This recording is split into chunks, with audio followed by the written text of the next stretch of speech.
There we go. But we have managed to do that. We're good with technologies. Okay, today that's my great pleasure to introduce Dr. Elena Trubina, our visitor at Indiana University, coming here for 1 day only. So that's an opportunity to have you here at Indiana University. And we have been waiting for this visit since the ACES convention in Chicago last year. So Dr. Elena Trubina is a lecturer at the Global Research Institute at the University of North Carolina, Chapel Hill, where she is also a research fellow at the Center for Slavic, Eurasian, and East European Studies. Dr. Trubina's research focuses on social and urban theory, the relationship between urban space, politics, memory, and subjectivity. Her book, in Russian, Город в теории, or City in Theory, took issue with Eurocentrism of urban theories and has become widely read and used in universities across the post-socialist space. She has been the recipient of several prestigious fellowships, including those from the Fulbright program, the German Academic Exchange Service, and the Carnegie Foundation, among others. And today we have Dr. Elena Trubina to present a recent publication, a book that she contributed but also co-edited, called Waters. So the floor is yours. Welcome. Thank you. Thank you so much, Sarah, Lisa, Tanya, Masha, the whole team of scholars and workers here at the University worked hard to bring me on a relatively short notice. It was difficult to arrange this visit because my teaching days are Tuesday and Thursday, so it's kind of the week gets broken, but I'm so happy to come here. And based on brief impressions about the campus, I'm kind of intrigued by this interesting mixture of tactful neo-Gothic and brutalism. So I'm looking forward to seeing more of it.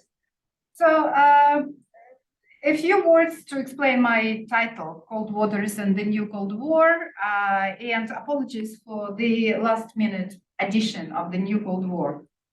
The production of the book I came to present, the collective monograph on cold waters of the Baltic and the Arctic, started way before the Russian-Ukrainian war. The book stemmed from the research project, The Changing Environment of the North, which was sponsored by the Finnish Academy of Science. I joined this project in my capacity of the Russian university professor and a scholar known for interdisciplinary work. The preparation of the book was completed the last spring when the war was rapidly unfolding, and I was teaching at University of North Carolina, where I thought originally I came for a semester only. And apart from participating in different war-related teachings, rallies, and joint classes, and also apart from co-organizing the anti-war marathon with colleagues from Belarus and Lithuania, I heard a lot of news about canceling of the Russian academics. For one, my own plenary talk in Tartu, Estonia, at the European Planners Congress in August 2022 was cancelled.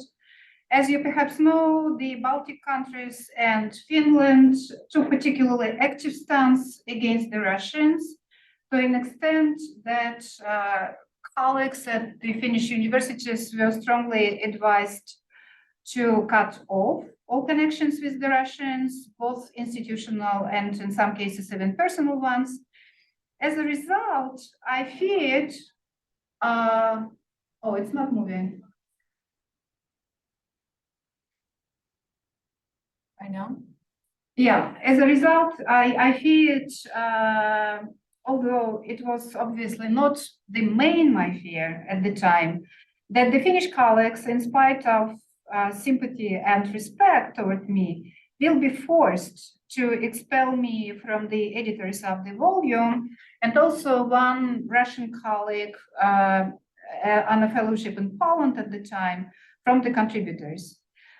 One of the authors of our collection, who wrote a conceptually important piece piece withdrew from the collection, and next week after the war started, having said that he is busy helping his Kharkiv friends. But we figured that the fact that the book in part addressed Russia and was again in part done with the participation of the Russians contributed to his decision. My Finnish colleagues, though, showed enough bravery and determination to keep us in the team. So the literal cold waters, which many contributors of the volume examined firsthand, and the metaphorical cold, the Cold War as a twin of the Hot War, got intertwined in the book preparation. The history of the Cold War in the Arctic is undoubtedly vast and continues to be researched, and the new phase of the Cold War had just started. So with this vignette, I wanted to emphasize that there is hardly any scholarly project today which would not be touched by these processes. So in my opening remarks today, that's the additional kind of slide showing how exactly the decisions made by the university administrations were publicized on the university website. So in my remarks, I address the contents of the book, particularly those arguments which are linking the North and the Cold War, touch upon the Finnish Arctic research, characterize my own chapter in this book, and draw a very tentative but politically important conclusion. So with this screen grab from Harvard International Review, I wanted to begin with the obvious, namely that the Arctic is the only region where the United States and Russia are close neighbors. With the two superpowers standing face to face across the region, the Cold War made the Arctic Ocean and Arctic generally strategically important. Many countries found themselves in the orbit of the global struggle over the Arctic, and your country history, for one, is marked by the Truman administration's vision of military superiority in the Arctic, which eventually resulted in establishing at least half a dozen military bases in the region. Up to these days, the US maintains more than 22,000 active duty troops in Alaska. The Pentagon in October 2022 established an Arctic Strategy and Global Resilience Office led by Ferguson as Deputy Assistant Secretary of Defense for the Arctic, which is a new position. Across the Arctic Ocean under President Vladimir Putin, the Russian government has reopened 50 previously shuttered Soviet-era military bases in the area.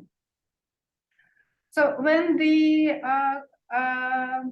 old Cold War ended, the confrontation was expected to turn into an era of peaceful cooperation with less international tension, yet climate change and its impacts on the northern region's increased accessibility concerning natural resources became the driving force in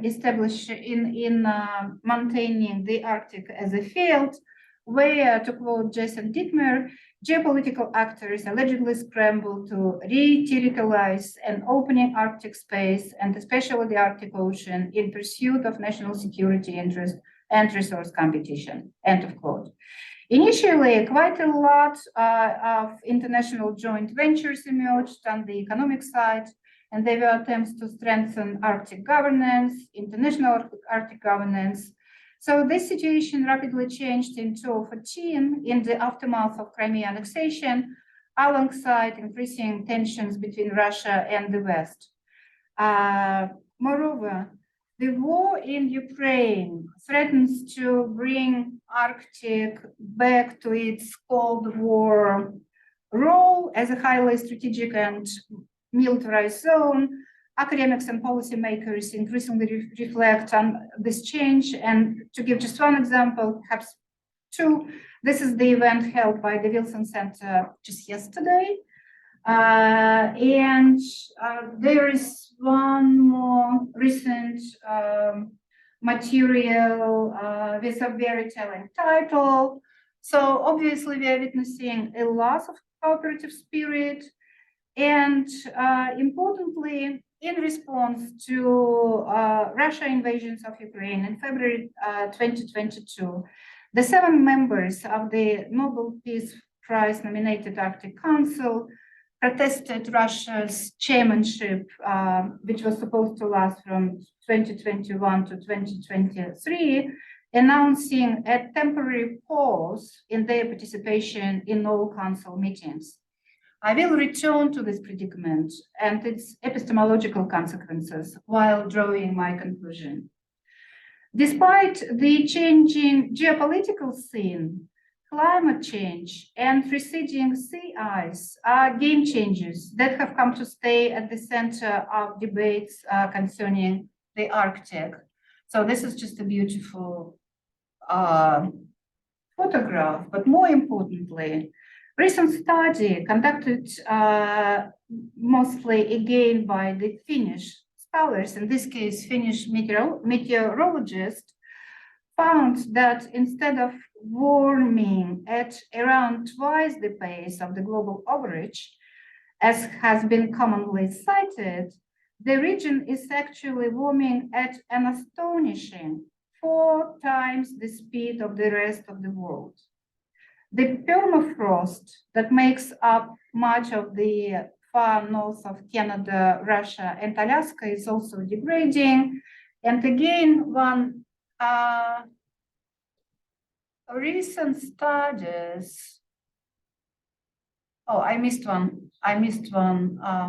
So I just tell it. I missed one slide. So one 2022 study found that as much as half of the critical circumpolar infrastructure, that is the land that borders the Arctic, could be threatened by thawing and eventual buckling of the ground beneath this region by 2050.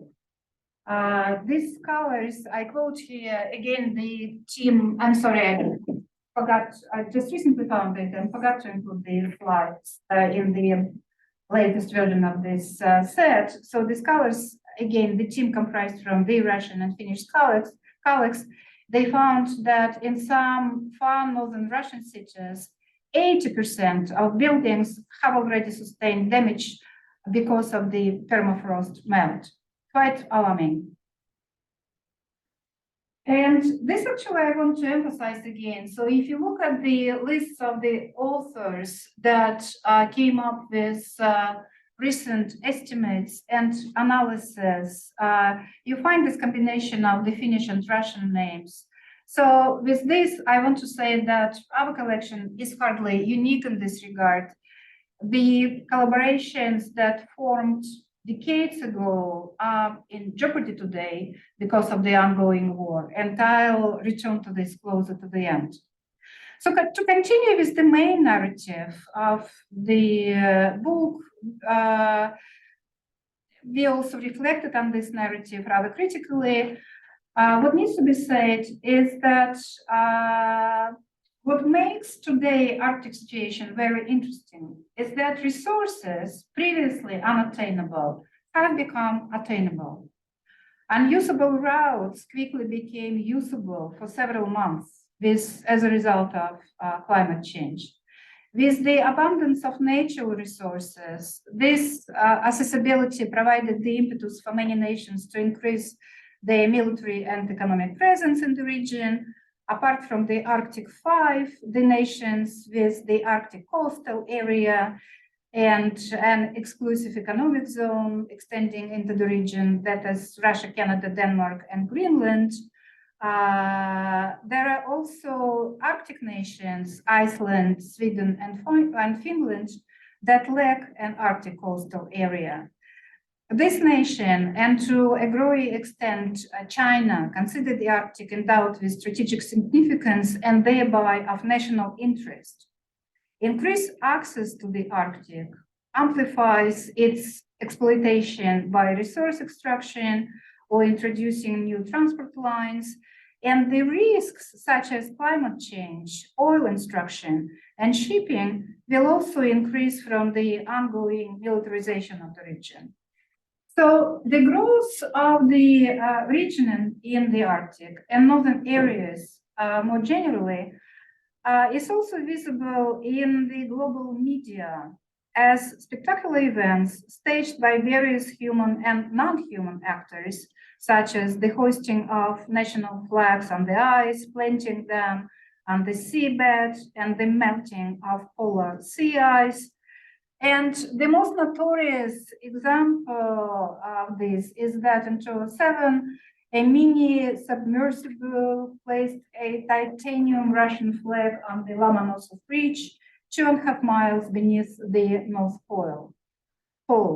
Surely, in light of the massive land grab that Russia conducted in 2014, I'm talking about Crimea annexation, this earlier episode hardly looks innocent. As well as state-led and corporate explorations of the Arctic, in the past 20 years, the northern regions have seen a dramatic increase in artistic representations and fictional explorations. This multifaceted mediation occurs in different forms, including text and images and popular culture, museum exhibits, and new media. Whether the Arctic is in focus because of its potential for cooperation or conflict, the amount of knowledge about the Arctic is rapidly growing. Inevitably, the nexus of space, geopolitics, economic, military and security questions, and science becomes increasingly complex. Receding ice not only jeopardizes habitats, but opens up the lacuna deemed well hidden since the years right after the World War II. When the military competition in the Arctic started unfolding, nobody could have predicted the speed with which ice would melt. Literal material cold waters were and remain pivotal for the history of science during and after the Cold War. Environmental sciences, interesting. I had also the photo of the book I hoped to describe, so it will be just described in words. So environmental sciences will practice hand in hand with nuclear science and technology. More generally, scientific investigation of the polar areas was a significant part of defense security strategy. Defense security strategies became a strategically important element in the US and Soviet defense policy. And importantly, again, military subsidized research in meteorology, geology, seismology, and oceanography. And while the Russian sources on this are often top secret, and you mostly find only obscure mentioning of similar or identical processes in Russia, namely the connection between military-industrial complex and scientific exploration of the region, the book by two Danish science studies scholars called Camp Century, American military, referring to American military base built in the Greenland ice cap. So the base was called, to repeat, Camp Century. And two Danish science studies scholars, Nielsen and Nielsen, wrote just recently a book drawing on sources which include top secret memos and never before seen photographic evidence. So where this book is really fascinating is that officially defined as a scientific research station, this facility had a secret mission to aim up 600 nuclear warheads buried in the ice at the Soviet Union. In 1966, just 6 years after this camp was established, the United States gave up the strategy and abandoned the base. Despite its brief life, Camp Century has been the cause of controversies ranging from diplomatic relations between the United States and its Arctic allies, Denmark and Greenland, to the risks of radioactive waste abandoned at the site. When it comes to earlier mentioned obscure description, the text on the left, and see the link below, states as follows. On March 20, 1948, the high latitude air expedition Sever 2, North 2, was created by the decree of the Council of Ministry, number such and such. In fact, it will become the first input for visual scientific study of the Arctic.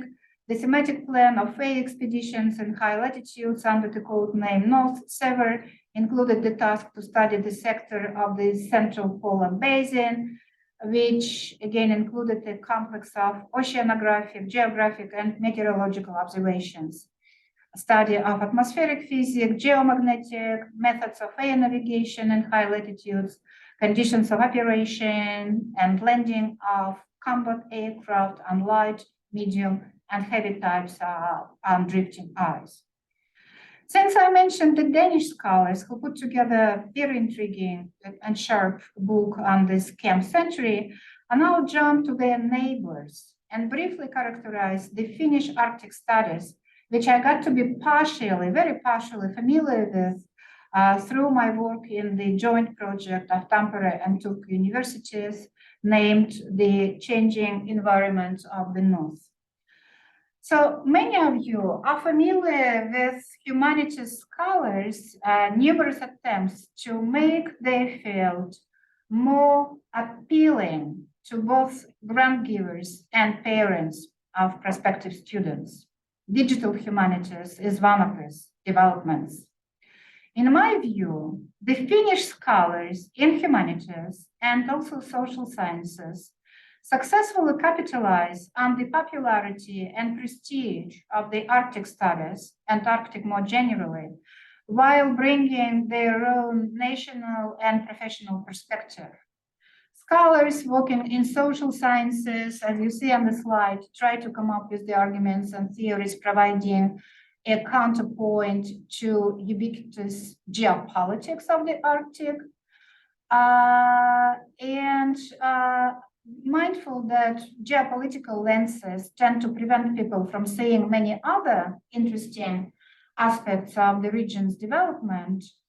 The scholar of international relations from the Lapland University, Monica Tenberg, one of our collection authors, launched the thematic network and co-edited the monograph, interestingly titled Critical Arctic Studies. As you see, this is just a screen grab of the part of the contents of this collective monograph. Although the contents mention geopolitics, the configuration of concepts like affect and indigenous archaeology strike me as quite innovative.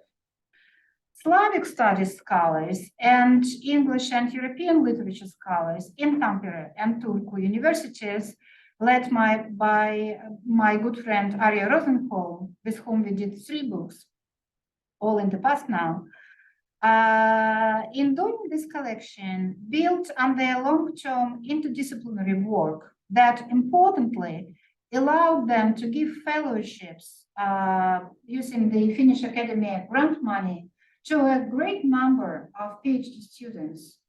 They previously implemented the following research projects: water as social and cultural space, living with the Baltic Sea in a changing climate, environmental heritage and the circulation of knowledge. And in the publication on visual representations of the Arctic, they address quite many interesting aspects of the ways in which rich cultural heritage behind the exploration of the Arctic and its exploitation is being depicted variously. And also, that's a very fine book. Sorry about the quality of the slide. Co-edited again by Arya, but also Jane Castro, the Slavic Studies scholar from Bates College, Maine, recently retired, but who interestingly had a joint appointment in the college, combining working in environmental studies and in Slavic studies. Really fine collection. And again, looking at a part of the access, I just took it from the publishing house website, this numerous reminders, restricted access. Looking at the titles of the chapters comprising this book, you see what interesting and unusual ways some authors found to address the issues of water. Now, briefly about our book.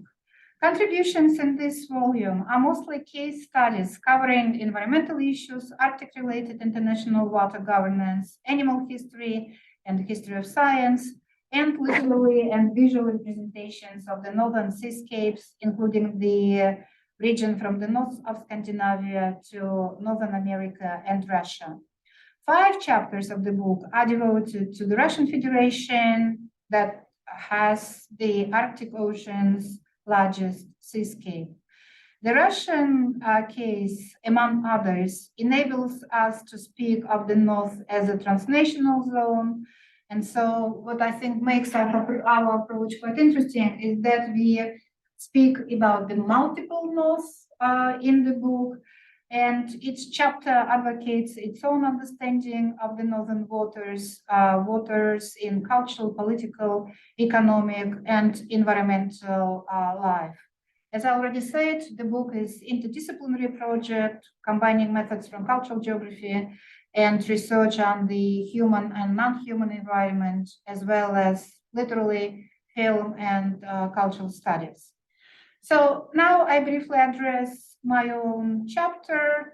So what I did, and I guess I need to say here that when I joined this project, it was before the COVID struck. So when I came to Tampere, hoping that from there I will be able to travel to Russia, and my particular kind of case in mind was the one of conflicts that unfolded in Vologda, one of the mid-sized northern cities, where local urban activists found themselves in the clash with the municipal authorities, who, eager to quickly use the central government allocated money on urban refurbishment, found nothing better but to clad the river on which Vologda stands in beton, in concrete, thus destroying very fine waterfront that there existed previously, partially kind of wild, uncultivated, beloved by the locals. Now all one saw were kind of the slopes of concrete kind of descending towards the river. No wonder there was quite substantial outrage on the part of the locals, and I really wanted to make sense of this case, but was not able to travel because Finland in February 2020 got shut because of COVID. No travel even within the country was possible, and so honestly, I just had to come up with something else, and thus this chapter. So looking at the BBC produced documentary Frozen Planet, the question I posed is this: how can nature documentaries participate in distributing much needed environmental knowledge while retaining fidelity to the commercial priorities of the producing companies? So as an urban scholar, I tend to combine political economic analysis and sometimes analysis of cultural representations. And so in this, writing this piece, I tried to do exactly this. And I guess I'm already abusing the trust of the organizers, having spoken for quite long. I just briefly recap what I did there. I am fascinated by the notion of celebrity endorsement, how charismatic broadcasters, TV talk show hosts, well-known personalities, how they come to specific locality and produce boost of its popularity, sometimes just by coming here, there. So I looked at David Attenborough, famous British broadcaster, globally known, of mature age, at exactly this figure. And I was trying to capture the controversies stemming from, on the one hand, his enormous authority in the field of documentary, but on the other hand, him perhaps inadvertently serving the interest of BBC as one of the largest corporation producing documentaries. And the kind of close screening of the series allowed me to come up with several conclusions regarding, again, controversies stemming from a need to popularize the environmental knowledge, but also to pursue the economic interests of producers. And with this, let me jump to what I wanted to end with remarks. So the Arctic has been extensively addressed by the international scientific community, from natural scientific research to political science. The region has been a focus of research, particularly to repeat regarding geopolitics, international governments, and global economic interests. And there are interesting discrepancies between how the Anglophone academy conducts research on that and how, let's say, Francophone academy, but I skip this. And I wanted to raise the topic of the Arctic Knowledge Commons because this allows me again to address the new Cold War and its consequences for the research on the Arctic. Over the past year, much of the international community's response to Russian aggression against Ukraine has been framed by notions of a new Cold War. Professional communication between scholars in the US and Russia has currently stalled. And as of 2022, the US government is recommending that continuing collaborations be wound down. 7 of the 8 Arctic nations, I listed them earlier, have suspended their participation in the Arctic Council. As a result, collaborative climate change research is now being conducted without Russian participants. Efforts by the Arctic Council permanent participants to recognize the value of indigenous knowledge and cultural autonomies distributed across countries is now being challenged. For instance, work of the Sami Council is being conducted without Russian Sami's participation. That is the input of Vera, who we all know. And new barriers are being imposed on work of the Inuit Circumpolar Council members in Chukotka. Very quickly, I need to say. Despite these developments, few would claim that urgent global climate, indigenous, and resource-related issues can be examined thoroughly without taking into consideration Russia's indigenous people and extensive territory in the Arctic. And a great deal of the expertise on this critical aspect of Arctic investigation is Russian. So the blockage to free circulation of the knowledge about the Arctic stimulates a range of broader questions about knowledge production and circulation. There already exists the Arctic Knowledge Commons, the multilaterally produced, shared, and peer-reviewed repository of integrated knowledge useful for effective future action. Thus, within the field of Arctic studies, there is an increasing sense of urgency to engage with the rapid politicization of strategies and attitude towards funding and research related to Russia. Meanwhile, it is forgotten that even during the Cold War decades, there was intense collaboration between US and Soviet scholars and science diplomacy at work. To reboot fully coordinated international research on the Arctic and to avoid extreme geopolitization of knowledge, several people, including some of those who are present here, Tanya, me, Vera Kuklina, who I already mentioned, a few other scholars, we work currently on the notion of Arctic Knowledge Commons as an interpretive framework for synthesizing existing data and its analysis. So the very concept of knowledge commons presupposes keeping a shared space for knowledge production open for all with no exclusion and able to take into consideration each knowledge holder own positionality, including that of living in an authoritarian state that limits what can be said publicly. It also means opposing the privatization of knowledge or its use as a geopolitical weapon to cancel other knowledge producers or holders. And that's it. Thank you so much. Thank you so much, Lena. And I think because we have some people on Zoom, right? And maybe we can close the slide on the screen and just, yep. So I think just to keep this balance, if you have questions here, then if you have any questions from our Zoom audience, and we can go back and forth, right? So any questions here? It's not a question, rather a consideration.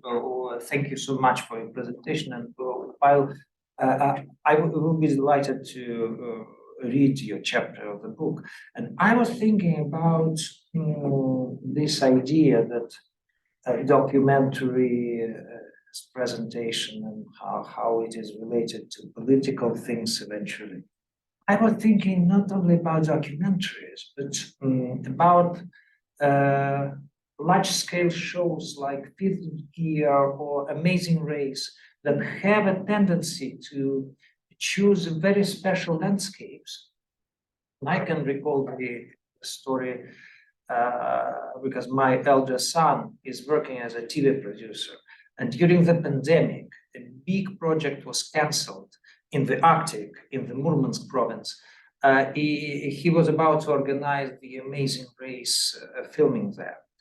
And I was thinking that probably the film production would be the first thing to be restored despite of any political considerations. Because if you need to film Baikal Lake, or some Arctic landscape for BBC documentaries, no political considerations will be taken like seriously because it's just business. They pay money and this might be organized. So what do you think? Well, so you cannot film Baikal elsewhere. Oh, okay. No, I was just telling Masha there's someone in the waiting room. I'm not sure if this is that simple. I mean, the Arctic landscapes, of course, sell nicely, and we see overabundance already of cultural productions this way or another, exploiting their popularity. But it's kind of difficult to me to imagine how certain cultural production can be implemented in a mode this is just business, given the extreme politicization of kind of the global understanding of the Arctic lately. One hears and reads a great deal of material and opinion about Arctic becoming a new, increasingly militarized zone. So I'm not sure to what extent business as usual would be possible to conduct under these circumstances, given the kind of activization of national interest and given the increased, if you wish, deglobalization of this region. Like if in the past, what I'm saying here, if in the past there were quite impressive attempts to push the global community to think of the Arctic as the kind of the commons, the state of this region is so important for the future of humanity that the nations are supposed to forget about their interest and to try to come with the collective action. This something totally oppositely happening when the kind of pronounced national interests are being put forward, and we see a lot of this kind of undercover struggle, who is going to be benefit from newly accessible Arctic. And so I think with this, one could kind of predict that the way in which the Arctic is being depicted in documentaries, but also in the fictional films, will change most likely towards more, I don't know, action movies, military presence, and stuff like that, because that's what is happening on the ground. Thank you, Elena. I'm going to ask, I don't know, if our Zoom people can hear us. Any questions, please let us know. And I can see Michelle Rifkin, who participated in our graduate methods workshop a while ago. So, see, so any questions, please raise your hand or unmute yourself. Or you can put something in the chat. It's not an option. I just want kind of give it equal opportunity, not to discriminate people in the virtual reality. Okay, any questions? Yeah. The question kind of more concerns the scholarship of the Arctic region kind of as a whole.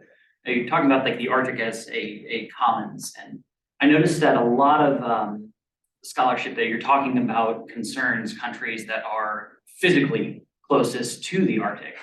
I understand that international treaties, particularly things like the UN Convention on the Law of the Seas, is a lot of backlash for excluding the global South. So what is the, I guess, the status of including countries that aren't necessarily physically next to the Arctic, but are impacted by things such as climate change and kind of great power conflict in the region? Including to what? Into what? Into the scholarship. So, is there an active movement to include scholars from the global South who are interested in the topic as it relates to their countries, or essentially allowing them to have their voices heard in this discussion? Well, you know that academic job and academic work in principle is full of contingencies, and so if you see, let's say, Asian name, or if you kind of Google person affiliation and you see that previously he or she worked in some allegedly global South based institution, I'm not sure whether this would count as an inclusion of global South intellectuals, but more broadly, I guess what is happening is that the decolonial term that we all are affected by expresses itself in the case of the Arctic, is that there is a pronounced interest towards taking into consideration the voices of indigenous people who are located in the region. So in a sense, the Arctic has its own global South, which remains in many cases ignored by corporations that aggressively extract whatever is there. And in this case, even the latest discovery of precious metal deposits by Swedish geologists and so forth, these all are very controversial cases, because even the countries that openly pledge their allegiance to sustainability cause, green economy and so forth, they seem to be not willing to lose the opportunities which this ongoing destruction or ongoing extraction. I'm just giving the course of my university on destruction of cities, so destruction is on the town. So ongoing extraction open. And based on very limited, of course, reading that I did while preparing this monograph, and later on, I see that there appears more and more critical voices in the field, trying to draw people's attention to enormous social differences, class differences, differences when it comes to access to resources. And these studies are conducted in a manner very similar to the ones made with regard to Global South. Epistemologists of the South led the voices of benighted Southern intellectuals to be heard. You have all this, but mostly, again, based on my limited knowledge, mostly in connection to the indigenous people of the North. So if the attempts to broaden the scope of analysis and to work towards some kind of exclusion are seen in the field, they are seen with regard to the native, local, indigenous people who are oppressed and underrepresented and so forth. That's very interesting what you asked. Thank you. I think we have something in the chat. Can you read? Share.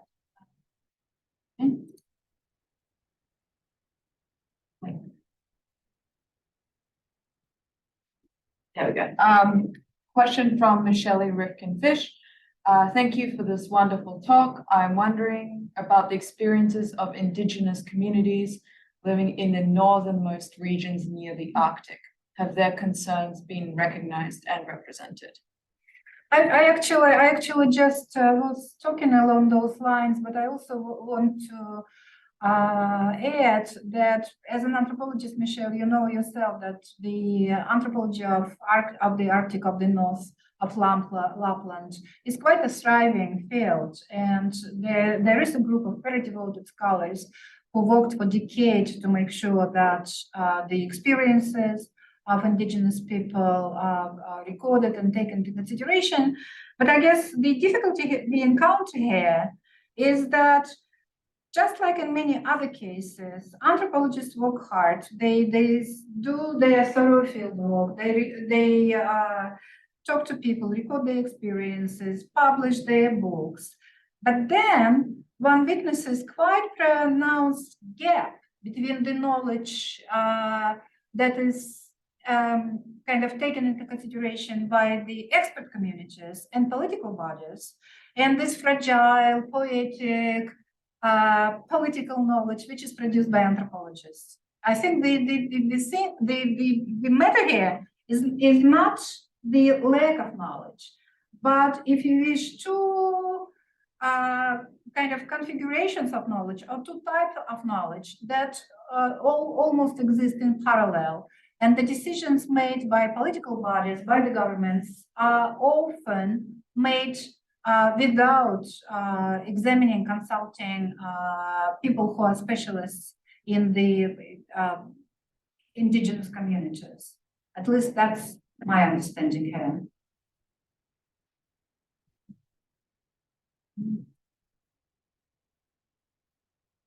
Yes, this is to some extent anthropologists' failure to write for a broad audience. Yeah, and if I can respond to this as well. Actually, some of the ongoing conversations we are having here with the colleagues and more broadly, they concern exactly this: how to make sure that intricate, sophisticated, smart concepts, loaded knowledge produced by anthropologists, sociologists, Arctic scholars, ocean scholars, how to make sure that this kind of knowledge more widely circulates globally. I think it's interesting epistemologically and conceptually what flows of knowledge they exist.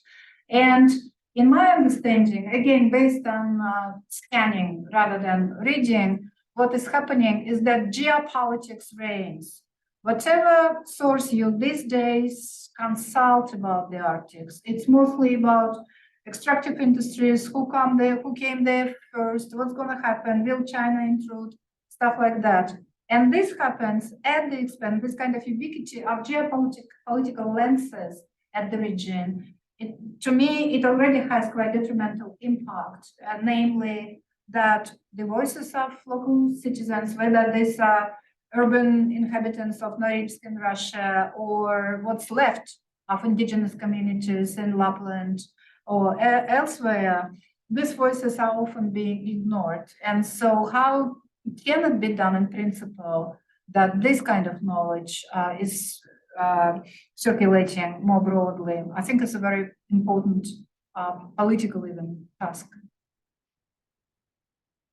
So along those lines, Elena, if I may, I mean, it seems to me that the Arctic Knowledge Commons, which you mentioned, could go a long way in rectifying that gap. Is that how the originators of the Arctic Knowledge Commons sort of see it? Is that kind of outreach that will help us get beyond the geopolitical focused conversations and include more voices?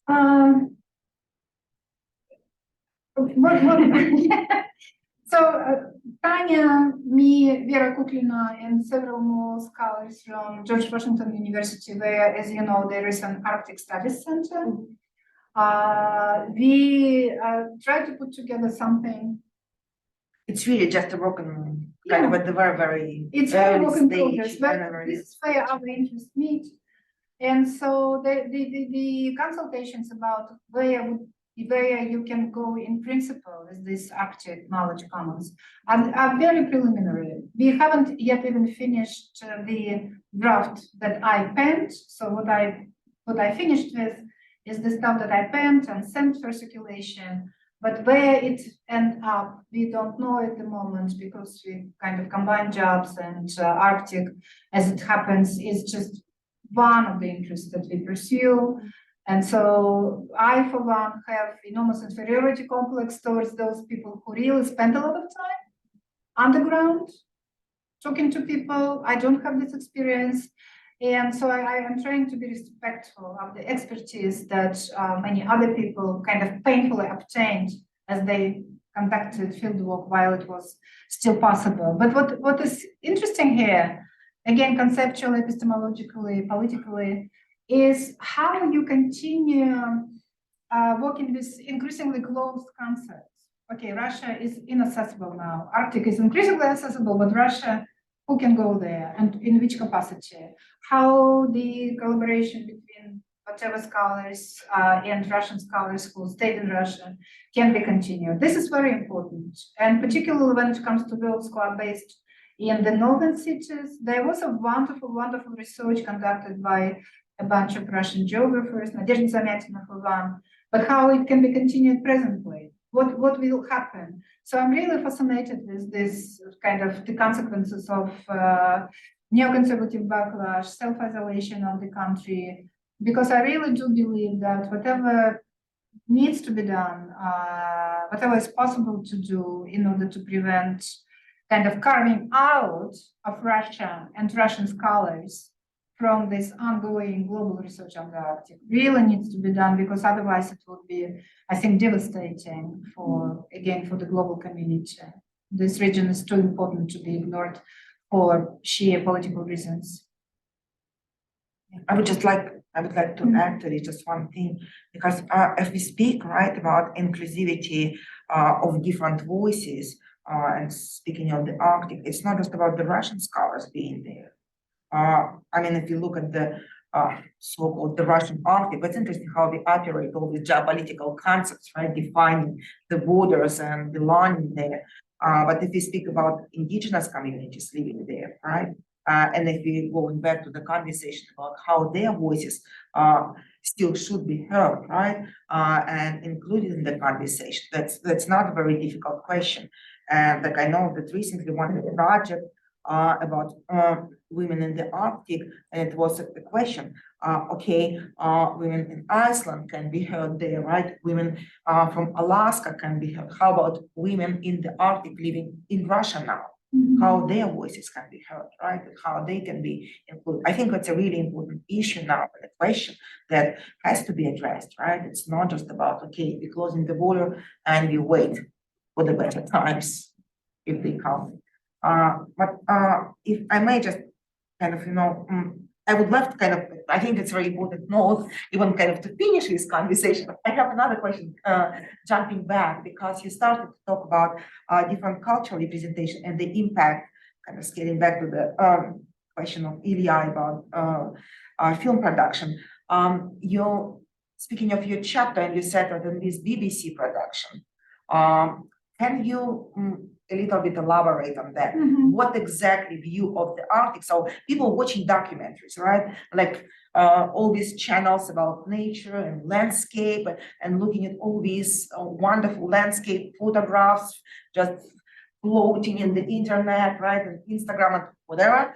But what kind of function and what kind of message and what kind of impact we can get from that? So I think that it's important to recall or to be reminded that the very genre of nature documentary, from its inception, was very much focused on the Arctic. And so the Arctic was depicted in the earliest kind of documentaries as this inaccessible, remote, thus exotic, difficult to get region. And I think this trope, it kind of continues. It proved to be very persistent in the way Arctic is being depicted. And what I try to do, and I obviously am drawing on fine work conducted by people who analyze film documentaries all their life, in contrast to yours truly. What I try to show is that the broadcasters, BBC in particular, they try to take into consideration the radically changed context of showing the Arctic. Now it's the Arctic that is rapidly melting. Now it is the region where ice is rapidly melting. What can be done about it? And it's kind of interesting to see that this particular series, 6 episodes, just recently produced, catering to different audiences. You know that in America it was not David Attenborough, it was Oprah Winfrey, who was the, how do you call this show? Host, who was commenting, who was kind of rehearsing the text to make it more convenient for the Americans. So what I'm saying here is that it is only in the 6th episode, the very last episode, that the topic of melting ice emerges, which is in itself is alarming, because come on, guys, you keep showing generously these cute polar bears. That again a trope, global trope when it comes to Arctic. Arctic equal cute polar bear, and stuff like that. So you generously show this hard to get regions, and only in the very end, like in passing, you touch upon these tendencies. So what kind of environmental knowledge exactly you are popularizing?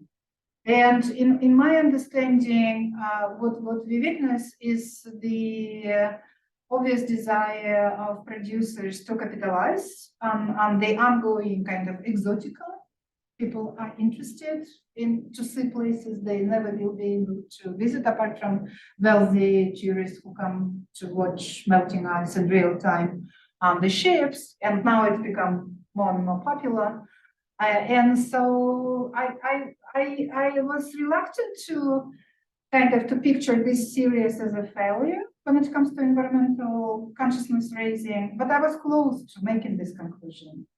Because in spite of all this radical change, Arctic is shown as glorious, exciting, whatever. And it's still cold. It's still cold, yeah.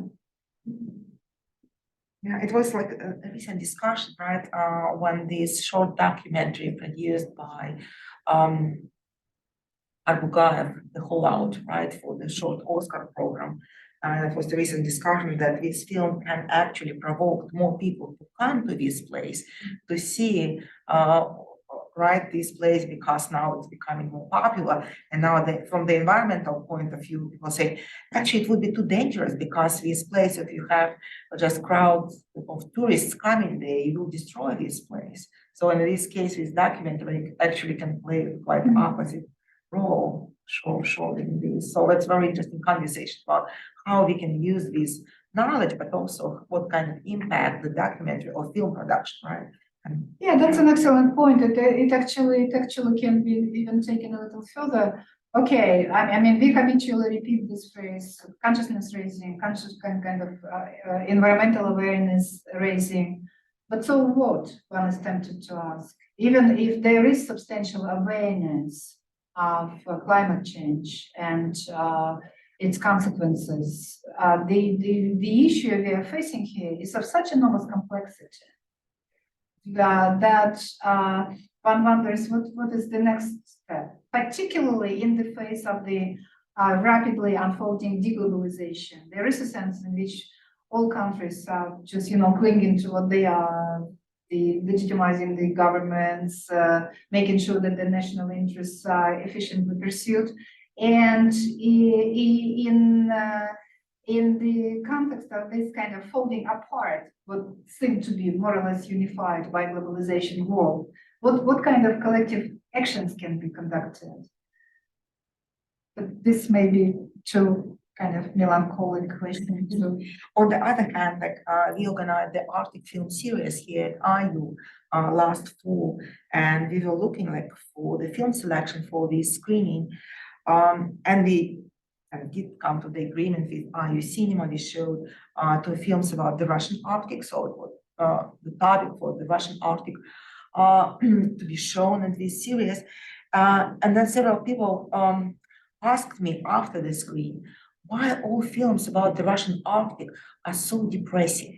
It's always about decay, about abandoned towns, people struggling to make their living, and it's always about, dark portrait of the Russian Arctic. And that's not, it's kind of quite opposite, right? To picture this beautiful, snowy, white Arctic, like in BBC production, right? The Russian Arctic is quite opposite. It's dark, it's almost black, right? It's about mining towns, it's about declining population and so on. So it's a different trend, or how do you see it? I think it's different when we talk to the Swedes about, all these abundant mining towns, when you talk to the Norwegians who sometimes even engage in a pretty weird competition in which part of the country polar night is more dark, stuff like that. You just come across the peculiarities of the inhabitants of the regions with very severe weather conditions, and dealing with the consequences of kind of forced industrialization, which was not peculiarly Russian phenomena. Now, in the context of deindustrialization, a lot of towns are abandoned, not only in Russia. And I guess in your case, it's perhaps particular combination of the pieces chosen for screening that prompted people to come to this conclusion. Polar regions are not fun to live in. That's my kind of verdict, and you can come across quite gruesome representations of this experience, I would say, globally. Thank you. Thank you. Do we have any comments, questions? A comment from Jared Beitman saying, thank you for an excellent informative talk and discussion. Thank you for coming. Thank you all for coming. Okay, so maybe if you don't have questions, comments, you can just say thank you so much, Elena, for giving this.